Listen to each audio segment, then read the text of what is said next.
aconteceu com você? Você tá trocando ideia com alguém sobre quadrinhos e alguém fala assim pra você: você já leu o quadrinho fulano de tal? Você fala: não, esse eu não conheço. A pessoa olha pra você e fala: como que você nunca leu isso? Não, isso é criminoso. Você não conhece esse trabalho. Isso é criminoso.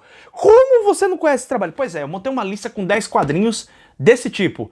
Desses quadrinhos, mano, esse quadrinho é muito top, sabe? Essa é a lista que eu montei pra você.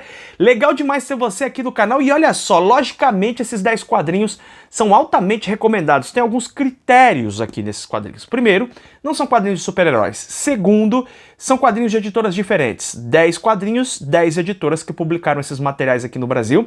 E eu saí escolhendo, assim, meio que aleatoriamente os quadrinhos na minha coleção, mas foram quadrinhos que me deixaram, assim, com uma experiência fantástica de leitura. São quadrinhos, inclusive, que alguns dos que eu vou te mostrar aqui, talvez você nunca nem tenha ouvido falar. Adquira os 10, minha sugestão. Os 10, porque a experiência de leitura é fantástica. Vamos lá para nossa lista aqui? Vamos não, peraí. Primeiro você vai entrar no canal do Telegram que está aqui na descrição para você receber notificações de quadrinhos com bons preços, as ofertas, as promoções e tudo mais. Fechou? Aí sim, agora vamos lá para os 10 quadrinhos aqui, as 10 recomendações. Começando com Blue Note. Blue Note, esse material esteve esgotado durante bastante tempo, tá? Agora você tem a possibilidade de comprar. Esse material aqui saiu pela Dargaud, editora francesa originalmente, né? E aqui no Brasil foi lançado pela editora Mitos. Esse aqui saiu pelo selo Gold Edition. É um quadrinho espetacular. Ele tem duas histórias nesse trabalho aqui, nesse volume, e essas duas histórias, elas se entrelaçam. A história se passa nos últimos dias da Lei Seca, material fantástico que fala sobre boxe, sobre música, sobre máfia. É um material realmente fantástico, com uma arte belíssima. Seguimos para a editora Trem Fantasma, que vem lançando alguns quadrinhos de gosto muito peculiar e trouxe pra gente aqui esse trabalho do Jorge Zentner e do Rubem Pellerero, que é o Cromáticas.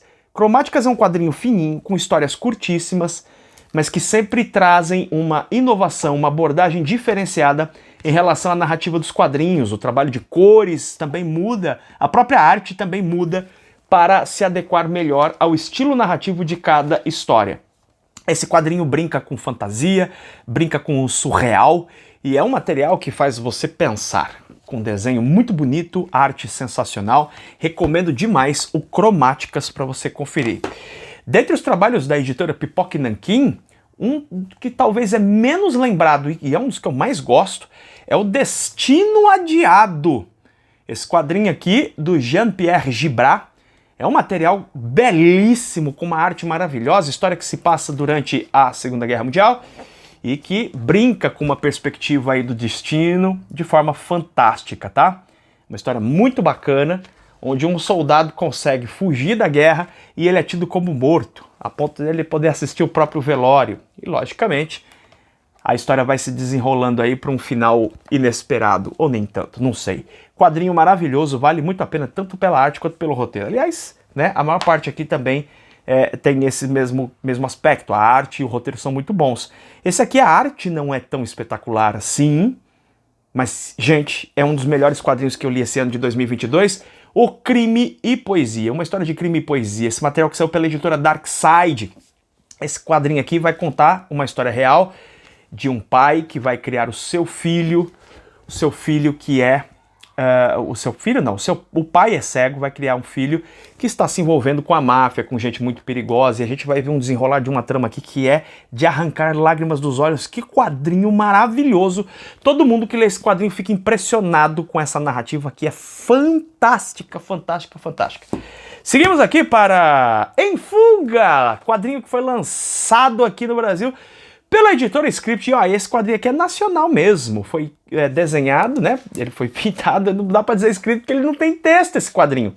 Ele foi produzido pelo Lelis. Olha que arte fofíssima do Lelis, muito delicada, muito bonitinha, muito fofa, e que vai contar uma história muito divertida. Esse quadrinho aqui ele é muito divertido, ele tem uma trama giratória, podemos dizer assim, circular, cíclica, podemos dizer, e que é muito divertida, com uma arte muito bonita, o álbum grandão, assim, estilão francês.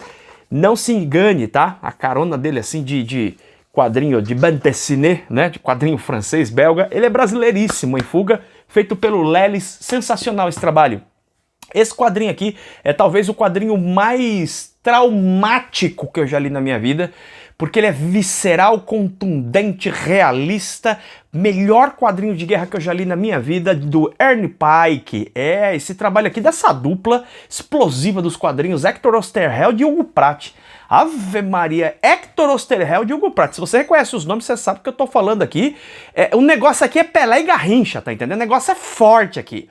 Hector Osterheld e Hugo Pratt fazendo um trabalho aqui com coletâneas de histórias sobre guerras, tá? Tem da Segunda Guerra Mundial, tem algumas aqui sobre Guerra da Coreia, e a precisão do Hugo Pratt no detalhe dos uniformes, dos equipamentos, dos veículos utilizados nesse conflito. Uma série muito importante do quadrinho argentino que veio nesse encadernadão maravilhoso aqui da editora Figura, tá? Isso aqui é a editora Figura.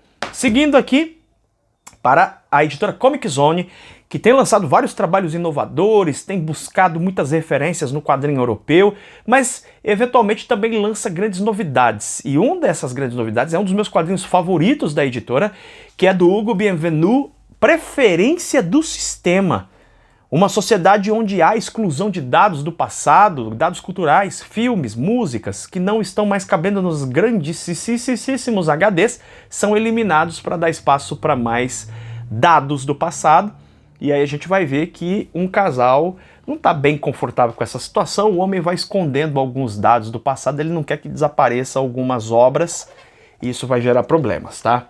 É um quadrinho sensacional, de leitura rápida, que brinca com aventura, ficção científica, ele é dramático, com cores muito bonitas, é um quadrinho diferenciado aí, Preferência do Sistema, baita quadrinho, tá?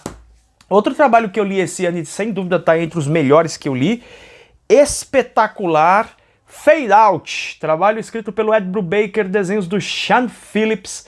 Esse trabalho aqui realmente constrói uma trama absolutamente presa, assim, presa, ela prende você, ela se acorrenta a você. É um tipo de anzol que fisga você e você não consegue parar de ler esse material fantástico, fantástico, que vai contar uma situação de um escritor de roteiros em Hollywood, ali numa situação que está meio que quase caindo no ostracismo. Ele vai, depois de uma farra de uma noite, acorda numa casa onde apenas está ele e mais um cadáver de uma atriz que está em ascensão em Hollywood, que vai ali se passar nos anos 40 de Hollywood. Cara, sensacional esse quadrinho, o roteiro, a narrativa em off dele, os dramas, prende o fôlego, quadrinho fantástico, tá?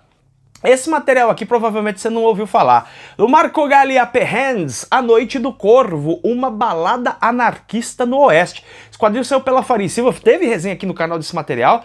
O grande lance é que o nosso querido aqui, Marco Galli, ele perdeu a mobilidade dos polegares dele e ele fez o quadrinho sem utilização dos polegares. E a arte aqui é sensacional em vários momentos, apesar dessas dificuldades. E a história é divertidíssima. Mistura coisas esquisitas, como alienígenas no Velho Oeste e tal, e é muito bacana esse quadrinho, violento, bacana demais e com um tipo de arte única, né? É um tipo de arte que é feito completamente, quase que de forma intuitiva. Sensacional esse trabalho aqui. Se você gosta de western, não deixe de ler esse quadrinho. Ele é muito bom, tá?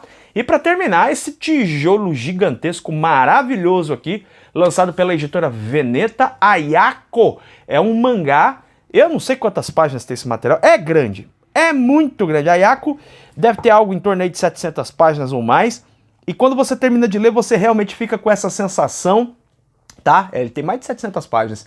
Você fica com a sensação de que, pô, poderia ter ido adiante a história, poderia ter avançado mais. Você fica com a sensação de ausência, não porque o roteiro do Osamu Tezuka seja incompleto.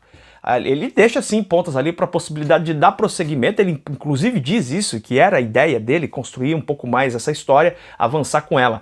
Mas a sensação que dá é que a história ela é tão... ela gruda, é uma característica do Tezuka, né? Ele prende você tanto no roteiro que você termina o quadrinho, você leu 700 páginas do Tezuka, você fala, tá, continua, por favor. É um dos maiores escritores de quadrinhos de todos os tempos, é o deus do mangá, simplesmente, Osamu Tezuka, tá? Gente, essa pilha de quadrinhos aqui que eu mostrei pra vocês, esses 10 aqui, São quadrinhos realmente acima da média. Todos eles aqui são materiais fantásticos. Eu recomendo que você tenha esses quadrinhos na sua coleção. Você não vai se arrepender comprando nenhum deles, e se comprar os 10, melhor ainda, tá bom? Você conhece esses trabalhos? Quais desses aqui você já leu? Deixa aqui nos comentários, a gente se vê em breve em mais um programa do canal BB HQs. Beijo enorme no seu coração. Tchau, tchau.